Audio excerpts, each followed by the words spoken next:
నేను కోనసీమ జిల్లా doctor BR Ambedkar Konaseema జిల్లా తెలుగు రైతు అధ్యక్షుడిని. వ్యవసాయం గురించి నేను మాట్లాడాలనుకుంటున్నాను. ప్రధానంగా మన ఆంధ్రప్రదేశ్ రాష్ట్రం వ్యవసాయ ఆధారిత రాష్ట్రం. ముఖ్యంగా అందులో మళ్ళీ కోనసీమను తీసుకుని వచ్చినట్లయితే పూర్తి వ్యవసాయ ఆధారిత ప్రాంతం. ఈ కోనసీమలో వ్యవసాయం చేయడం అనేటువంటిది ఎంత కష్టంగా ఉందో గడిచిన 10-20 ఏళ్ల నుంచి మనం చూస్తా ఉన్నాం.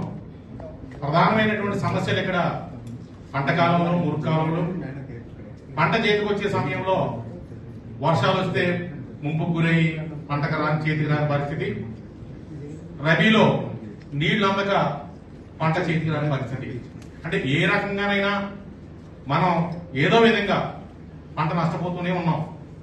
ఒకవేళ ఎక్కడైనా పంట పండింది అని అంటే ఆ పంటని అంటే రోడ్డుకి ట్రాన్స్పోర్ట్ కి వరకు మనం చేర్చడానికి చాలా పెద్ద ఎత్తున మనం ఖర్చు పెట్టవలసి వస్తూ ఉంది. దీనికి కారణం ఏంటంటే మనం ఎక్కడా కూడా ప్రభుత్వాలు, ఏ ప్రభుత్వమైనా కావచ్చు, కొంత రోడ్లు కానీ, డ్రైన్ రోడ్లు కానీ, కెనాల్ రోడ్స్ కానీ ఎప్పుడూ అభివృద్ధి చేయవు. గ్రామాల్లో రోడ్లో, లేకపోతే టౌన్లో రోడ్లో, లేకపోతే కనెక్టింగ్ విలేజెస్ రోడ్లు వేస్తారు తప్ప రైతుకి వ్యవసాయ ఉత్పత్తులు తన మార్కెట్ చేర్చుకోవడానికి అవసరమైనటువంటి రవాణా వరకు చేర్చుకోవడానికి ఎప్పుడు మనం రోడ్లు వేయట్లేదు.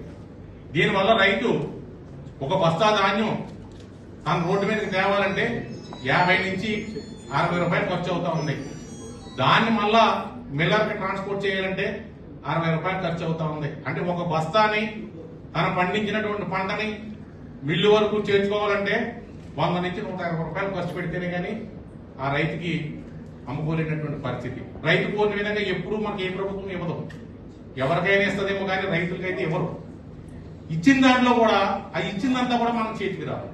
కారణం ఏంటంటే రైతాంగానికి సంబంధించినటువంటి ఇన్ఫ్రాస్ట్రక్చర్ మనం ఎప్పుడైతే డెవలప్ చేయలేకపోతున్నామో రైతు ఆ విధంగా నష్టపోతా ఉన్నాడు. మీరు రోడ్లు వేసారనుకోండి, కొంత రోడ్లు కానీ, కాలువ రోడ్లు కానీ వేసారనుకోండి, బస్తాకి 50 రూపాయల నుంచి 60 రూపాయలు రైతు ఇవ్వగలుగుతాడు. ఫస్ట్ థింగ్ అంటే ఒక ఎకరం ఒక 30 బస్తాలు పడిందంటే దాదాపు 2000 రూపాయలు మీరు అక్కడ రోడ్డు వేయడం వల్లే రైతు సేవ్ అవుతాడు. ఇంకా మనం రైతుకి అంతకన్నా మనం ఇంకేం చేయగలం? దాని మీద ప్రభుత్వాలు దృష్టి పెట్టవలసిన అవసరం ఉంది.